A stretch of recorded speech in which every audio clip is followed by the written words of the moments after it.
એક યોજનાઓ બહાર પાડી છે। સરકારી અધિકારીઓ દિવ્યાંગોને યોજનાનો લાભ આપવા માંગતા નથી। અંત્યોદય યોજના અંતર્ગત અધિકારીઓ લાભ ન આપતા હોવાની દિવ્યાંગો દ્વારા રજૂઆત કરવામાં આવી હતી। ધ્રુજતા પગ, હાથમાં લાકડી અને એકબીજાના સહારે કલેક્ટર કચેરીમાં આવી દિવ્યાંગોએ જિલ્લા કલેક્ટરને રજૂઆત કરી હતી।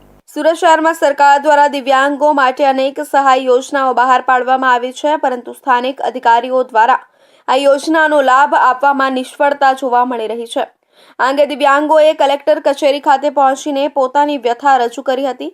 ધ્રુજતા પગ, લાકડીનો સહારો અને એકબીજાની મદદથી કલેક્ટર કચેરીએ પહોંચેલા દિવ્યાંગોએ જણાવ્યું કે સરકાર દ્વારા યોજનાઓ બહાર પાડવામાં આવી છે, પરંતુ અધિકારીઓ તેનો લાભ આપતા નથી। અંત્યોદય યોજના અંતર્ગત લાભ ન મળતા તેઓએ જિલ્લા કલેક્ટર ડોક્ટર સૌરભ પારધીને રજૂઆત કરી। દિવ્યાંગ હસમુખભાઈ ચોપડાએ જણાવ્યું કે અમે સરકારની યોજનાઓનો લાભ મેળવવા માટે અનેક વખત પ્રયાસ કર્યા, પરંતુ અધિકારીઓ અમારી અરજી સ્વીકારતા નથી।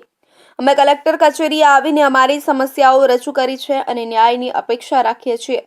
દિવ્યાંગોએ આક્ષેપ કર્યો કે સ્થાનિક અધિકારીઓ તેમની સમસ્યાઓને અવગણીને યોજનાઓનો લાભ આપવામાં નિષ્ફળ રહ્યા છે, જેનાથી તેઓને આર્થિક અને સામાજિક મુશ્કેલીઓનો સામનો કરવો પડી રહ્યો છે।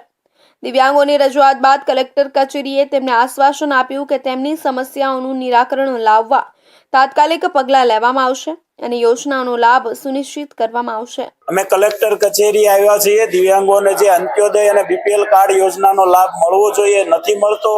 રજૂઆત કરવા છતાં 5-5, 6-6 મહિના થઈ ગયા અને એ ઓન પેપર જ છે। એનો અમલ કરાવવા માટે અમે અહીંયા આવ્યા છીએ।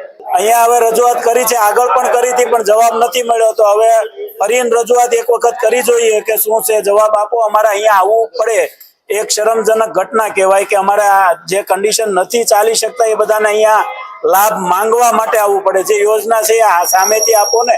અમારે ચાલવામાં જો બધાને જાણે જ છે કે દિવ્યાંગોને કેટલી અગવડતા પડે। એ આખા સુરતમાંથી બધેથી દરેક ઝોનમાંથી અહીંયા આવ્યા છે, તો એને કેટલી પડે એ તમે મીડિયા લોકો જાણી શકો છો કે કોઈના સહારા વગર ના ચાલી શકે, એને અહીંયા આવવું પડે। એક ખરાબ ઘટના કહેવાય। દિવ્યાંગોએ સરકારની યોજનાઓનો લાભ મેળવવા માટે કલેક્ટર કચેરીએ પહોંચીને પોતાની સમસ્યાઓ રજૂ કરી છે। હવે જોવાનું રહ્યું કે અધિકારીઓ દ્વારા તેમની સમસ્યાઓનું નિરાકરણ કેવી રીતે કરવામાં